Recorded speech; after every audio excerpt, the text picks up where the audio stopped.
Number one way to guarantee that you live longest and strongest by building muscle.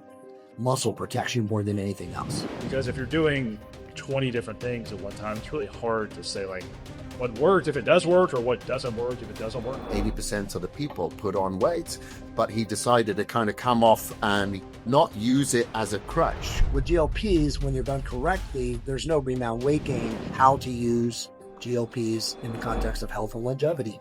Just like any addict, if you stop doing a behavior for a long time, for long enough, which is actually only 12 weeks.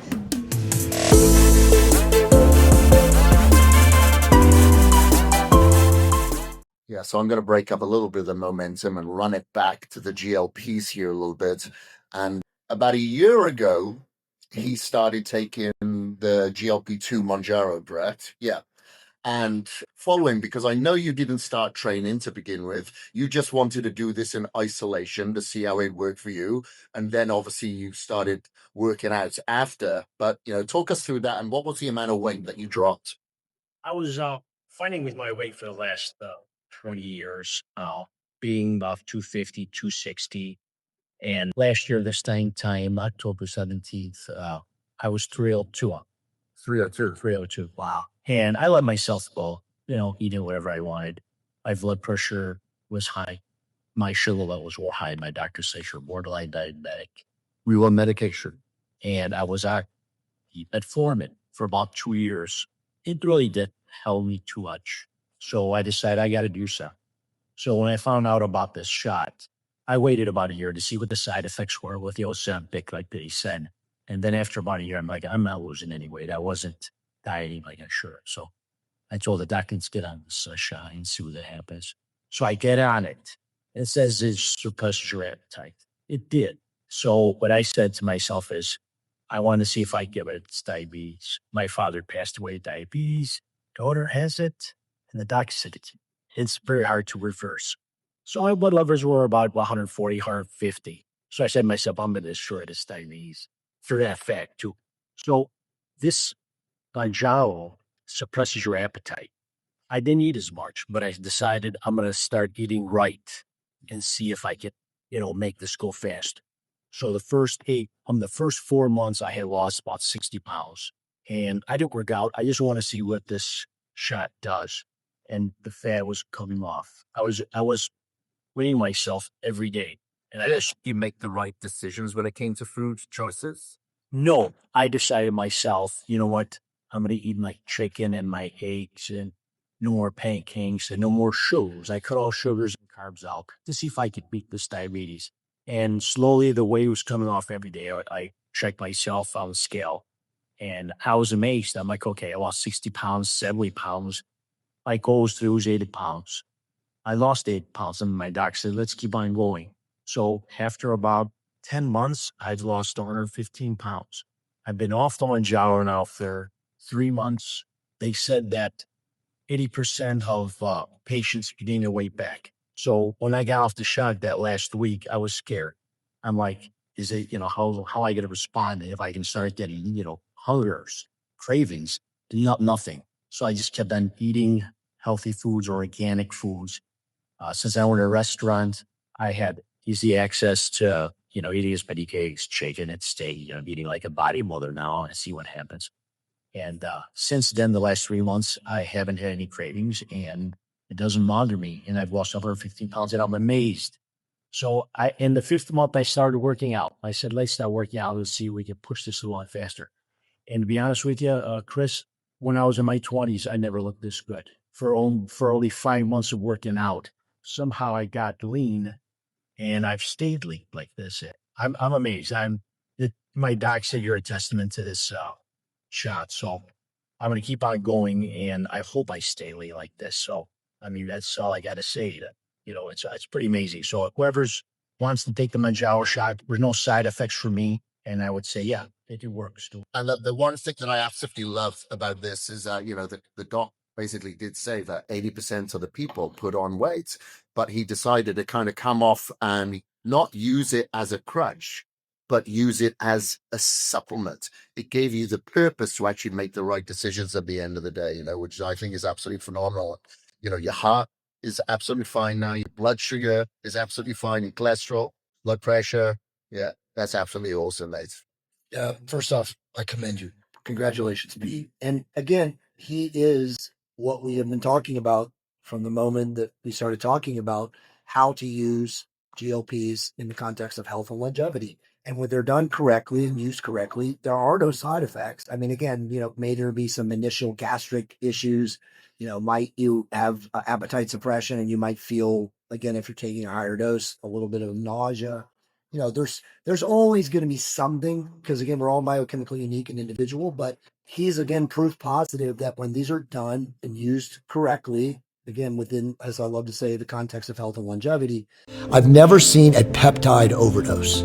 You can see profound change, a profound transformation. And I think I want to take questions and some. I'm going to go to Betsy here in a second because I want her to talk about the brain chemistry changes with GLPs because this is where the data is really showing us transformation, profound effects. And he just told us for 3 months now, he's not had any rebound weight gain. He doesn't have any excess cravings because again, these things are rewiring our brains to be in a better, healthier, mindset of not craving junk, of not craving hyperpalated foods, which as you guys know, are all the GMO that are out there in boxes that all the fast food restaurants are constantly spending, millions, if not hundreds of millions of dollars a year to engineer these foods so that people are addicted to their taste, sense, and feel of them. So it's again, just a testament. I mean, obviously to him and his conviction and his hard work and diligence in attempting to lose 150 pounds. That's a great thing. Many people or most people can't do that. But again, that tool really allowed him to do that. So I just want to, for 1 second, just get this to Betsy because I know she's probably more familiar with the research than any of us. But I think that's the one thing that GLPs are doing is we're learning because most people in the diet industry, fat loss industry, weight loss industry, however you want to look at it, fail, right? The mean is they lose weight, they go on a program or a protocol or whatever, and then about 80% of them regain the weight and many of them gain beyond where they were before. With GLPs, when they're done correctly, there's no rebound weight gain and the weight loss and the brain wave or just called the brain pattern change is permanent. Yeah, I think actually this whole paradigm that's been taught that everybody, once they stop their GLP, will just gain all their weight back is actually false. And in fact, once you've changed the brain, you actually get some permanent changes, especially if you stop eating these foods that have fed into these pathways, right? So you're actually starting to change some of these neural pathways. Remember these foods that were given, diet sodas and all these, processed foods are meant to actually wire our brain to want more of those. Just like any addict, if you stop doing a behavior for a long time, for long enough, which is actually only 12 weeks, you can actually rewire the brain. So honestly, that's a really misnomer that we all just gain back. If somebody really continues to just eat while they're on the GLP, continues to eat processed food and drink Diet Cokes and sodas and things like that, that process will not occur nearly as dramatically. And so that's why these people regain the weight. Is they're not counsel. What you did, P, was the right thing, right? You changed everything and that changed the break-in. Because these really do, it's kind of interesting. Like I actually drank a lot of coffee. Once I did a GLP, I actually lost my craving for coffee, which actually never came back. So oddly, I must have had some little bit of addictive behavior to that. Or chocolate. I used to love chocolate. I don't care for it anymore. So it's really interesting that some of these behaviors actually get permanently changed because of the rewiring that occurs. It's also the same process that we know occurring with neurodegenerative diseases. Probably more that's an anti-inflammatory effect. We also know we may be actually rewiring some neural pathways to actually have more preventative effect for our cognition as well. That we get more hippocampal volume. We see less hippocampal loss when people are on GLP-1s. So our hippocampus is the main thing that atrophies with us as we get cognitive decline. People are on GLP-1s, we see less of that. So we know that there's actually a lot of effects that we don't even understand fully that are occurring with these. And that's why, and Pete, in your case, even being continue, I wouldn't be shy about going back on a low dose, as I talked about here, like a twice a week dosing, just to maintain some of these really other beneficial things for it in terms of anti-inflammatory effects and things like that. Thank you for the Clothos thing. For you guys who don't, I've been looking for Clothos for 10 years. It really will be a game changer, especially in the kidney disease community. There is no treatment right now for chronic kidney disease, and it kills a lot more people than you think. It's actually very high up there.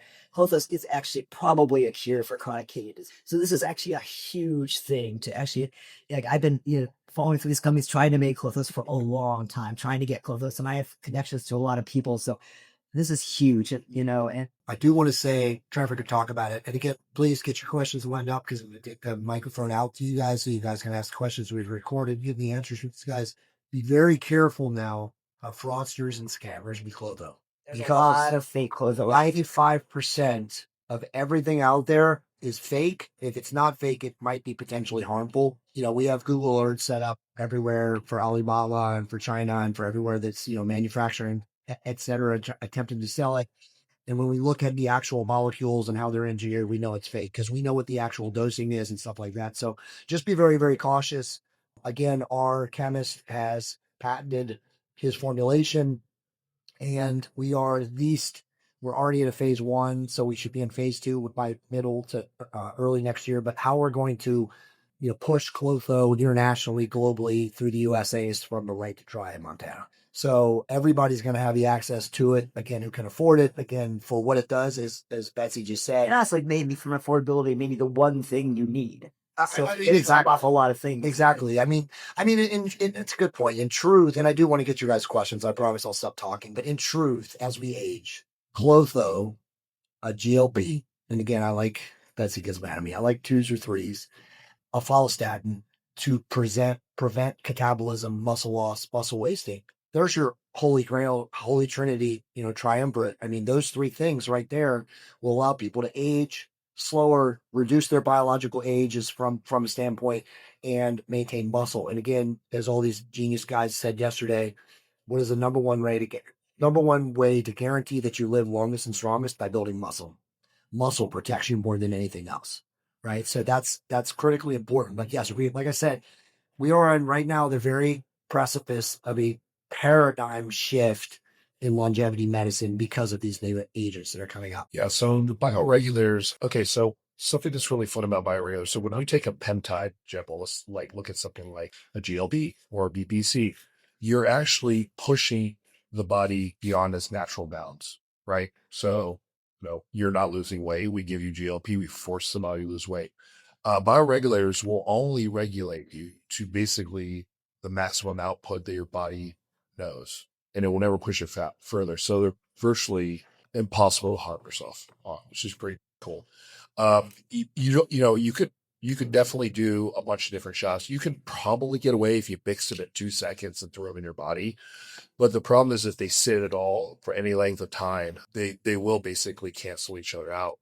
I know he was talking about fraudulent goods and so forth, but you look at these guys that are from 503As to God knows where some of these guys are manufacturing, but they start putting like a million different things in one model. But if the pHs don't align, you'll get gelling effects. You'll get, things like they won't even last maybe 2 or 3 days in the fridge. So yeah, if you get it reconstituted and we're ship it out, test it, you're like, okay, great, yeah, it's what it is. But 3 days later, it's completely gone. But bioregulators, you can do twice a year, because they're basically, and like she said, they're going to kind of get into your DNA and shift you around for a little bit and help you that organ, whatever it might be. If we have them now for the eyes, we have them for prostate, liver, kidneys, bronchial, diving into the, for the brain. I mean, literally, I think we have like 30 bioregulators.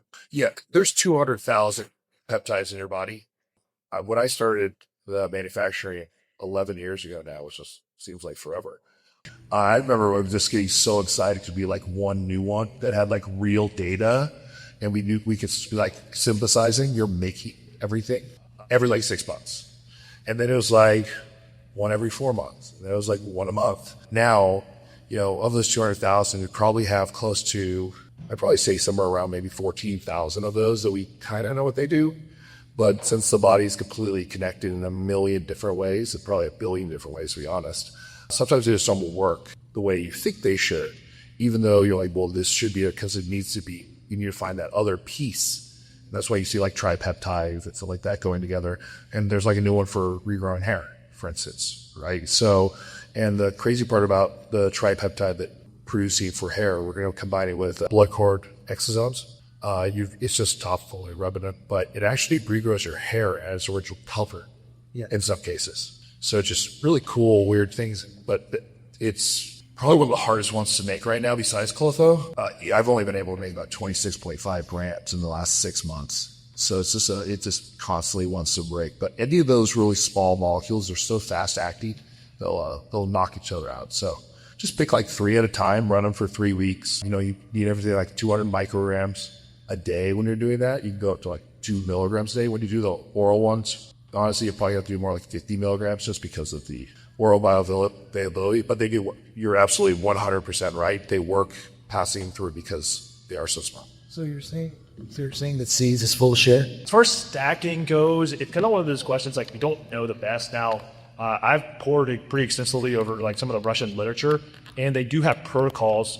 Most of those are based on the oral ones. All of us get asked this question like, okay, what's the best stack? Because everyone is like, I want this, I want this, I want this. I always tell people it's the bleeding neck problem. And so like, what is the stack like? That's going to look different for everyone.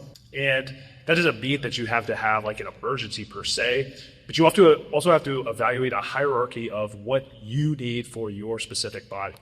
And I think what's cool is like we got these bioregulators, so we use them to like address tissue specific things that all can address longevity or acute disease or whatever it is. But just understand that like probably it's hard to get into like staffing because there's infinite permutations of like this, and you have, even with like 20 different things, you could have infinite amount, or not infinite, but like tens of thousands of combinations. There are certain things though, like you said, okay, I want a stack for my bladder, well, like Proxmax and Resolute, probably like Vesaging because it helps with blood flow, is all going to help that. So in the Russian literature, they say it's not advised to do more than 5 at a time. I think probably the sweet spot is like 2 to 4, probably 3, like Trevor said, would be like a really good sweet spot. And what you also want to do is like, I like to think everyone is like our own science experiment, and use control variables on yourself. Say, okay, I have X issue. Let me use these things that I know address that for like an 8 to 12 week period, and then see the results. Because if you're doing 20 different things at one time, it's really hard to say like what worked if it does work, or what doesn't work if it doesn't work. So again, it's one of those things like the best answer is like right now in terms of stacking. We don't know. There's more advisable protocols based on some of the stuff we've seen in Russia, and I've written on that and everything. But I mean, it's like also one of those things like you don't know. So like there's the optimal solution is still like in development, and it's going to take all of us in this room doing stuff and learning this and using it ourselves to kind of like come to a community and say like, okay, this works. Do not get shiny object syndrome with peptides and bioregulators, okay? A lot of you guys are going to be like, oh, I want this, I want this, I want this, I want to do that, I want to do that, I want to do this. As Eric said earlier, pick 1 or 2 things, okay? Make sure the fundamentals are dialed in first, and then pick 1 or 2 things. Now, it's not to say that you can't use a healing peptide or a healing bioregulator stack with a cognitive enhancing peptide bioregulator stack. But the other thing to take into account, and is critically important, is you got to understand what is doing what, right? Like if you're taking all these different compounds, you have absolutely no idea, right? So it's always best to start something or 1 or 2 things in isolation, assess your individual response patterning, and then, change, titrate, whatever from there. But I just think that I see way too many people, Hunter sees way too many people, Kris sees way too many people who get excited. And again, it's called the shiny object syndrome. And they want to do them all. And they want to do them all at the same time. And it's like, dude, like you got to understand why you're doing what it is. And as Hunter likes to call it, the bleeding neck syndrome, what is the biggest problem you have? Okay, address that problem. Mitochondrial, GH agonist, and fat loss, because that's the majority of people, right? The majority of people want to lose weight. They want to become metabolically healthier.